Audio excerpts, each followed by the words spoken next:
Hi, and welcome to the Growth Engine. I am Megan Hargroder with Legends Legal Marketing. Very excited about my guest today, Margarita Eberline, who I've recently done a training with my entire team, and we learned so much from her. So the goal of this is for her to share some like really cool takeaway actionable things for you that are going to help you and your firm. And probably you're going to be really surprised about what those things are. So Margarita, welcome and thank you for being here. Thank you so much for having me. I'm super excited to connect and share. And connect is going to be the operative word throughout this presentation. One of the things that Margarita and I first connected on, that I was really impressed by is also when we first start working with law firms and the word marketing comes up, it's associated with more leads. That's it. That's what lawyers think of when they think of marketing is more leads, and you're constantly asked about that. But one of the many interesting things that Margarita does, and I think this is so cool, is that you help lawyers optimize those leads. So you kind of have a discovery process where you find out they're leaving money on the table. And we can see that on our end too. They're leaving money on the table. There's conversions, there's the sales process, and the intake process, and all of those things. And you have a lot of systems and a lot of advice for that. So I just wanted to go ahead and welcome you to share your slides with us and give us a little peek under the hood at what it's like to work with you as a law firm. Thank you. Thank you. Yes. And so if you're able to take notes, I highly recommend that you get ready to take some notes because I'm actually going to share some very actionable things that you can do and put in place yourself. Okay. In today's presentation. And to piggyback on what you just stated, the conversation about marketing feels very incomplete oftentimes when it's law firm owner to marketing vendor because there's so much more that goes into actually driving revenue that leads is really just the beginning. Okay, so that's the context of what I'm going to dive into in my presentation. So I'm going to go ahead and share my slides. So the typical law firm owner story sounds something like this, right? You have a conversation with a marketing vendor. They could be the best marketing vendor in the whole wide world. They get you, everything's wonderful.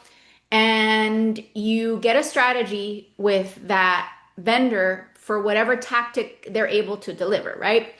And the marketing channel in a best case scenario is what gets optimized if it's a really good vendor. But what happens in between? And how does that marketing channel translate to a sale? And I'm going to give you a super simple example that you're all going to understand. How many of you are on social media? How many of you have ever gotten 200 views, 500 views? And these are all rhetorical questions.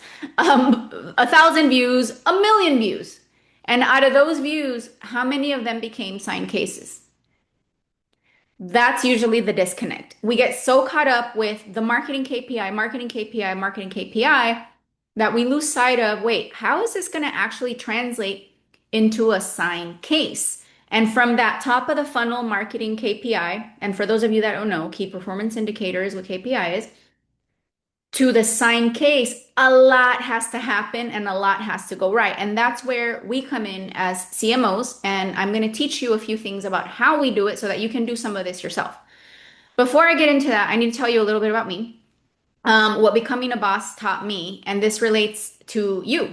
We all have a story, okay? Here's a quick brief of my story. And I promise you it's connected to what I'm going to share with you and my methodology. It'll make sense if you understand my background, okay? So I am a childhood domestic violence survivor, and I was all over the news and went to Berkeley for free and had my 15 minutes of fame when I was 17. And I got to have dinner with Maya Angelou. You see, she's there in that picture. I got interviewed on NPR News. I was in the front page of the LA Times. I was surrounded by Hollywood celebs. That set the stage for me to get to where I am career-wise and be now before you folks. But it also set the stage for me to engineer Marketing Boss into what it is. Because what I learned as an entrepreneur in my journey to become a boss is every single law firm owner invests blood, sweat, and tears to launch that business. And what I learned, and it's like in my DNA, and I can't do marketing any other way, is that you deserve to have peace about your marketing. You deserve to actually feel good and be excited. And how can you do that when like you don't understand how it works? And when your industry, the legal industry, is saturated with vendors that say to themselves, oh, law firm owner, they have money, let's just sell them everything. Okay. That exists out there, not with this agency, but some agencies, that's how they operate. And it's really hard to figure out who's actually selling me to sell me and take my hard-earned money and who's actually wanting to scale my business. And at the end of the day, you and your CMO are supposed to do that together because a marketing vendor, even the best ones, isn't gonna lose sleep over what's happening in the other aspects of your business like you are.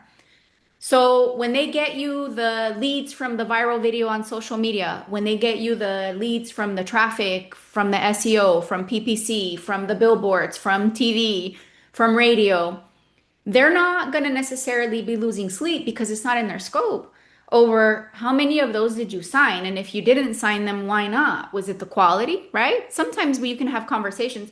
Or was it your sales and intake process? And so that's why I engineered Marketing Boss to have this appreciation for what the legal marketing machine actually looks like when it's working healthy. Okay, so this is where you want to get your notepad out. Okay, this is the most common strategy. Okay, are there outliers? Yes, but this is the most common strategy that a data-driven strategy can justify for your typical law firm. Okay, I'm speaking in generalities, but seriously, write this down. If you just opened your law firm yesterday, okay, in order for you to set the stage for success, the wheels that you see here in my machine that I drew that are in black, these are what we consider to be fundamental, okay? You opened up a law firm yesterday, you need a website, you need a brand. I don't care if it's a logo your kid drew in crayon or if you paid $50,000 to have a law firm logo. A brand is the experience you're creating that you're putting out there. It may not even be intentional. If your brand is your logo, some colors, and a hodgepodge of messaging, that's your brand, okay? Day one, intake. Whether that is you answering the phone or an actual staff that is intake, that's another fundamental piece. Like literally, you can't really operate without some of these things. This is like level one stuff. Referrals.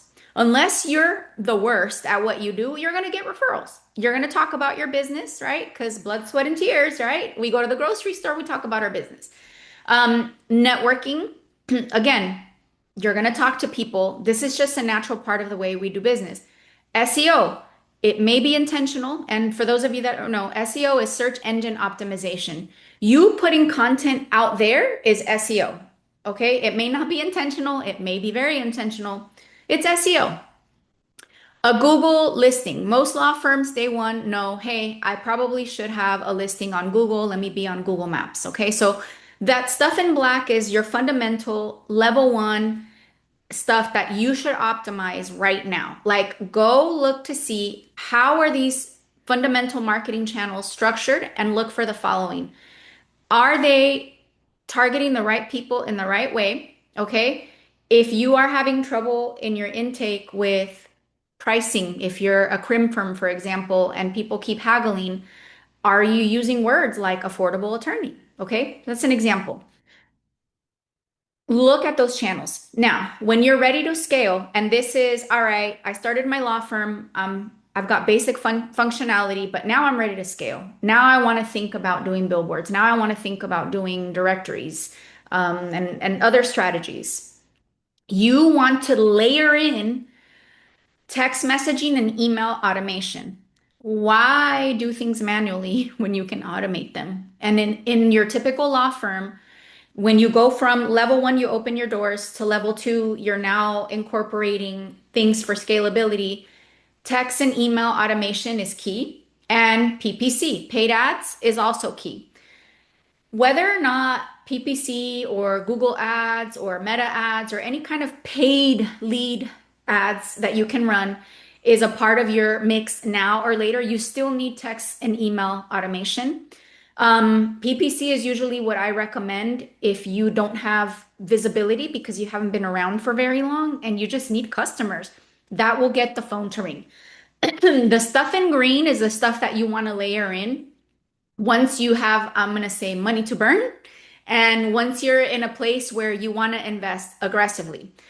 Community festivals, outdoor, meaning bus benches, billboards, radio, TV, video, mail, like actual physical mail, directories, podcasting. You want to launch your own podcast, buying cases with lead gen and other aggressive lead generation channels.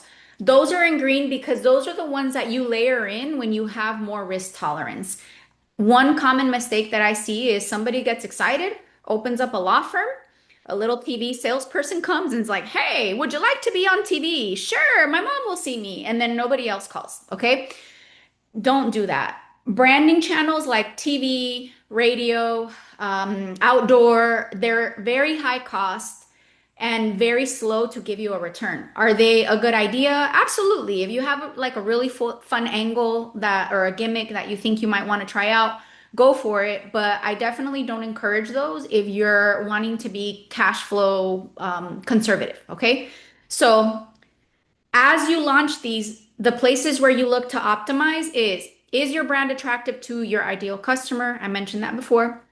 Are all of your marketing channels being updated and optimized? That's a tricky one. Marketing is hell, kind of. Here's the typical life of a marketer, which I honor the marketing vendors that collaborate with us because one day everything's working great, and then the next, the very thing that you did to like win for your law firm is not, it's outdated. Okay. So one recent example that I can give you is a lot of the law firms around the country that were killing it when it comes to SEO. They were doing great. Their vendors were doing great, hitting it out of the park, everything, they were getting leads. And then SEO changed on Google specifically because they changed the way Google works. And now it's more like AI. It feels more like a chat GPT, like you're talking to it versus just searching and getting results. And all of a sudden, what worked before for SEO wasn't working as well. So that's an example. So that's a tricky one where you want to monitor for optimization constantly, but you don't want to lose your mind if something's not working. Address it with your vendors, okay? If something's not working, don't assume that your vendor fell asleep at the wheel. Don't assume that your vendor's not good. Just give them some grace, address it because marketing is changing all of the time and it's exhausting. Okay, so that's what I'm going to say. You have automated your customer journey with the best tech. Okay. Technology is your friend, okay? You use case management software, you don't use paper files. It's the same thing with marketing. You want to automate the customer experience as much as possible. Your form on your website should send a thank you text and email, so that the person at 2 a.m. doesn't have to wait until the following day or multiple days to get a call back or get signs of life, okay? You have systems in place to track and report results accurately. This one is also very, very tricky. Many law firms will run ads from Google to their website, and they can't tell if it's the SEO vendor or if it's the ads vendor that got them the cases that, got them the ideal cases that they wanted. So be really cognizant of your tracking and your data because this happens every once in a while, okay? An SEO vendor might be telling you, look, I'm doing great. You're signing cases from your website. And then your PPC vendor might want to arm wrestle them and fight it out outside the bar because they're like, wait a minute, the leads are converting there, but I'm driving them there. So you don't want to have that. Just have clarity from the beginning. How are you going to track? Who's going to get credit for what and under what circumstance? And those are the types of conversation we can have with you as your CMO. But, just top level, use tools like CallRail. Use tools like Google Analytics. If you have those things in place, this is solvable. Okay. And then your marketing and your sales process should be documented and followed. I can't tell you how many times poor lead quality happens, not because your vendors are bad, but because you're not being clear and consistent and providing enough information that's documented to your vendors about who your ideal client is and what makes a good case, what cases you don't want. And the more detailed you are with these communications, the more you document with SOPs, the better you are equipping your marketing team to hit it out of the park for you. Okay. Data will always tell you where you are in your process and what's working. So here's another place to get out your pencil. So this is a very simple example of how to analyze your data. Okay. You are attorneys. Okay, this probably isn't fun for you. This is why you would want to hire a CMO. But if you are not ready for that, that's cool. Here's how you can do it yourself. Always look at every single channel and agree with your vendors. What are you going to track marketing wise? So in this example, you can see for website, we're tracking views, clicks, and leads. And then what are you going to track sales wise? I always recommend track leads, but also track how many of them are good leads, wanted. And by the way, by wanted, I don't mean, oh, well, they can't afford to pay. No, that's a sales issue. If it's a qualified lead that needs what you sell, then that's considered a wanted lead. And then out of those, how many did you sign? Okay. And here's where we're getting into the sales piece and the intake piece. I created a program called Connect Convert, and I'm going to give you a crash course. And this goes back to upbringing. Okay, childhood domestic survivor made me very. I'm very hyper focused on other people's emotions. This has just happened because of my upbringing. But now I teach it to people, and you don't have to experience trauma to be good at this. Okay. So I teach this through Connect Convert. We teach this through Connect Convert, not just me. I have a whole team. And we teach how to connect with people in seconds so that you can build trust. I've listened to a gazillion, that's an exaggeration, phone calls where it was a qualified lead and I know that should have been a sign up were it not for just there wasn't alignment. The PNC didn't feel trust, didn't feel safe because they call you for legal services, but what they're looking for is safety. And so that connection piece comes in super, super handy in a call and it has to be authentic. Okay. So if your sales and intake team gets trained in connection, I would say that might even be more valuable to you than trained in qualifying what is a good case and what is not. Because with the connection piece down, you can figure the other stuff out later. Okay, so here's an example scorecard where the greeting sets the tone for the call, and it's not just about what they say, it's the tone. Okay, qualifying again, it's not about qualifying legally, but really qualifying the legal requirements for it to be a qualified PNC in a way that feels organic. So I definitely don't recommend scripting where your PNCs are being walked through a very formal, dry script. I get why you have to do it because you have certain questions you need to ask, but train your team to just ask the same questions naturally in the conversation so they can qualify without losing that human aspect. In other words, qualify without sounding like a robot. Okay. Empathy, it has to be real. And it takes training and it takes skills. Usually we do this through one-on-one coaching for people to really learn how to feel safe connecting with PNCs in a professional setting. There's this mindset block, and I dare you to go ask your intake right now. Do emotions belong in the workplace? They're going to say, no, not absolutely not. With Connect Convert, we teach teams how to do this safely. Okay. You don't need to cry with PNCs on the phone, but you do want to connect emotionally. Preparation is being prepared and preparing the person to say yes when the time comes. Assurance is, does the person feel like, you know what? I'm glad I called here first, or I'm glad I called here. And I'm glad that, Megan was the person that I talked to. So that's assurance. And by the way, I'm doing this super fast. There's a whole book on this methodology. So extend me some grace.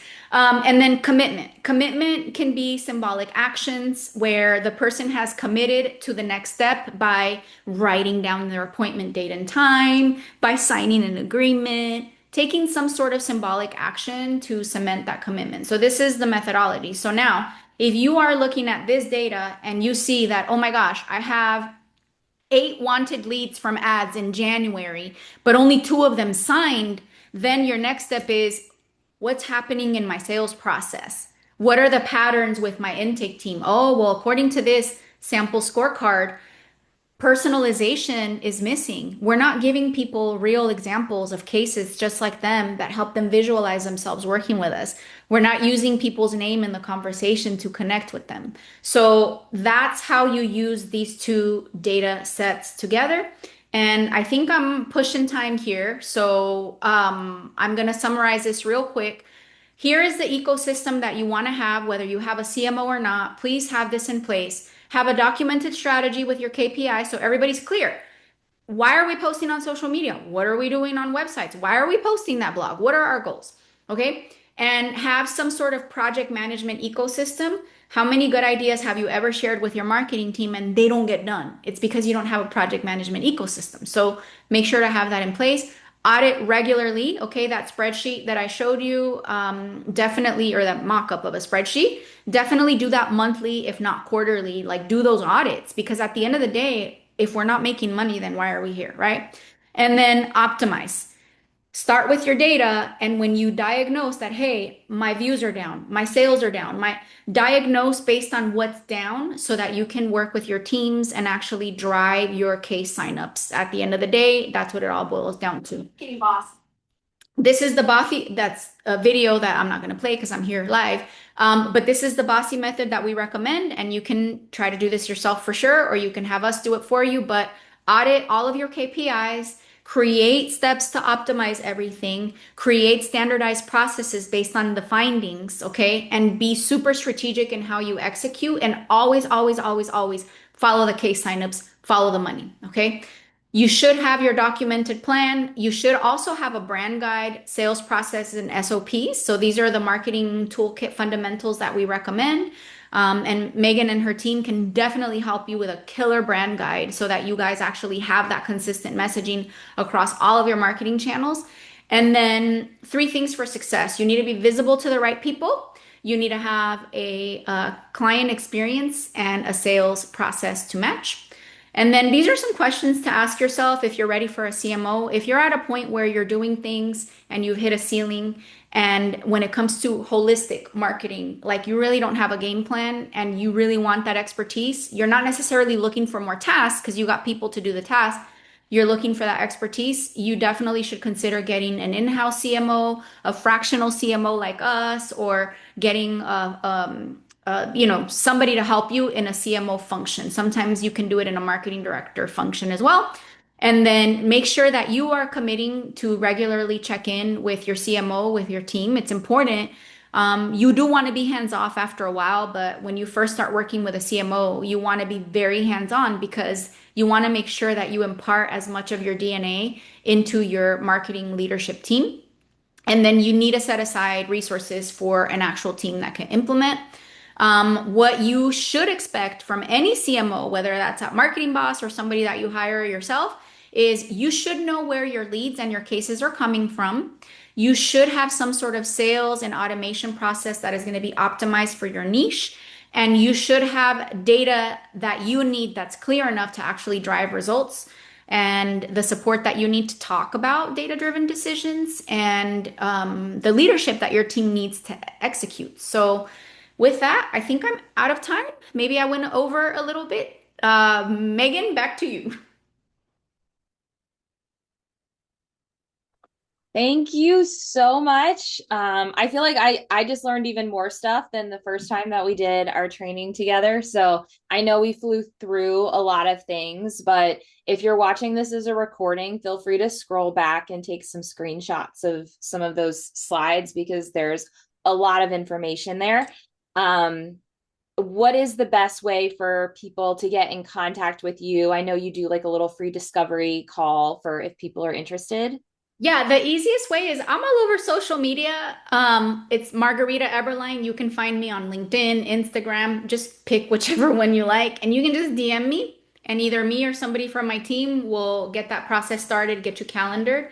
And you can also go to our website. The contact us page on our website has ways that you can get in touch.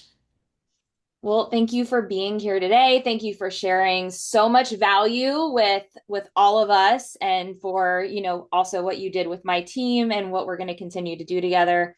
It's really awesome to have you here, not just as a good CMO, but like as a good person. So Oh, thank you.